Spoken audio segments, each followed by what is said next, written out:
increased steadily by around 40 to 50,000 offences reported to the police each year. However, each year on year, every interview you do when you talk about crime, you talk about putting measures in place to reduce crime and additional funding to police and community activism to reduce the amount of crime there is within the capital. But since you've been the mayor, the crime has only increased. So my question to you is, have you lied to the people of London? And if you haven't, can you prove to us how you're going to prevent crime and bring the numbers down? Oliver, thank you for your question. It's a cracking question, and I love your style of aggression. It's great. Let me deal with these issues. Look, in 2016, the year you asked me whether I was elected, do you think crime in 2016 was low?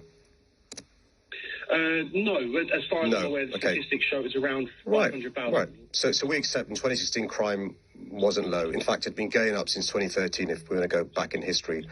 And so crime wasn't low in 2016. One of the reasons for that, without excusing criminality, was 6 years of cuts both in policing, but also in things that prevent people turning to crime. So youth clubs, youth workers, and so forth. So my inheritance wasn't great. What have I done since 2016? Dealing your question head on. I've used council tax receipts and business rates receipts to invest in the police. So we funded from City Hall 1,300 more police officers. But also from City Hall, I've invested in youth workers and youth clubs and invested in young people. So the next question you'd ask, not unreasonably, is what's the consequence of that investment, notwithstanding the further cuts from the government from 2016 until 2024? Well, the consequence of that investment is homicide's gone down since 2016. Young people injured with a knife has gone down since 2016.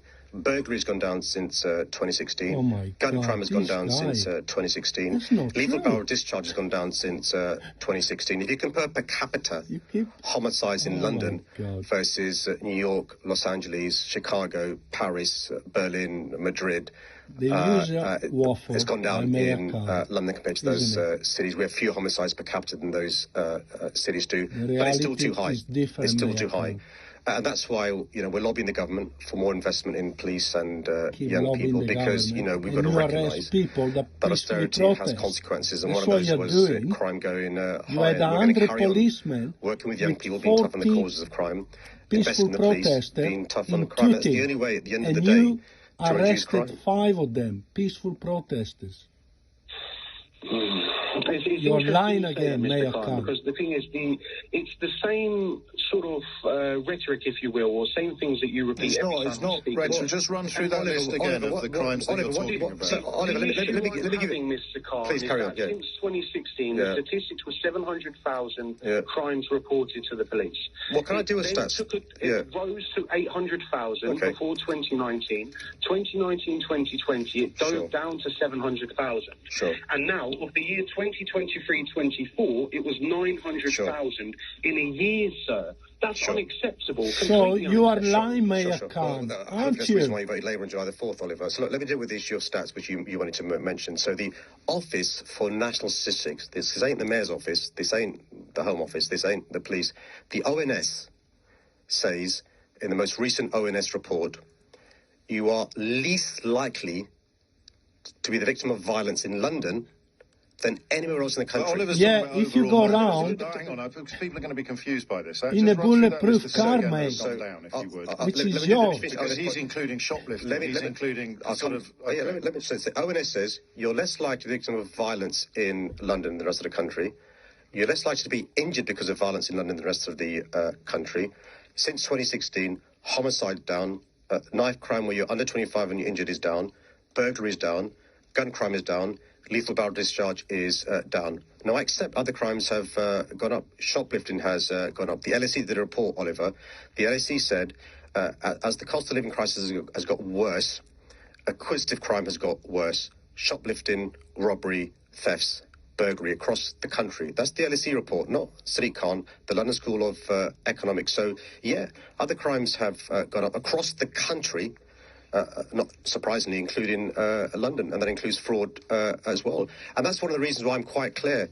You've got to be tough on crime, invest in policing, support the police, and arrest and without any way excusing criminality, Is that how you're doing, the causes of crime, invest in young people. And by the way, sorry to throw stats at you in reports, but you started it. The IFS this week, the Institute of Physical Studies, did a report this week that says there is a direct link between custody youth clubs and youth services to young people getting involved in crime and doing worse in GCSEs. So austerity had consequences.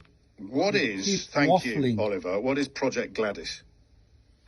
Project Gladis. You may have caught me out there, but remind me. According to the splendid new website, London Centric, run by the journalist Jim Waterson, Project Gladis was the code name given internally to the pay-per-mile scheme known as Next Generation Charging, which was a proposal that came as a consequence of a report commissioned by you. And the plan to charge drivers for every mile they travel on the capital's roads came incredibly close to being implemented. Let's do it. So thank you for reminding me. I never heard of Project Gladys, by the way, but I know the policy you're talking about. So when Boris Johnson was mayor, he asked the team at TfL to look into the issue of paper miles, and I don't criticise him for doing so, because the Conservative government also looked into the paper mile scheme. In fact, when Rishi Sunak was Chancellor, he was asking Treasury and colleagues to look into the issue of paper mile. And the reason why, so we're clear, the government's looking into paper mile, and the reason why the previous mayor had it in his transport strategy, which was also in my transport strategy, the government's reason was because as vehicle excise duty goes down, road tax goes down because people have more and more electric cars, they need a way to replenish the money they lose from not getting the road tax money they hitherto receive. Boris Johnson had it in his mayor's transport strategy, and so did I, because officials at TfL look into all sorts of innovation and new things that are either accepted or rejected by respective mayors. I've been quite clear. The world's biggest clean air zone has been hugely successful. As a consequence of facing huge opposition, introducing the world's largest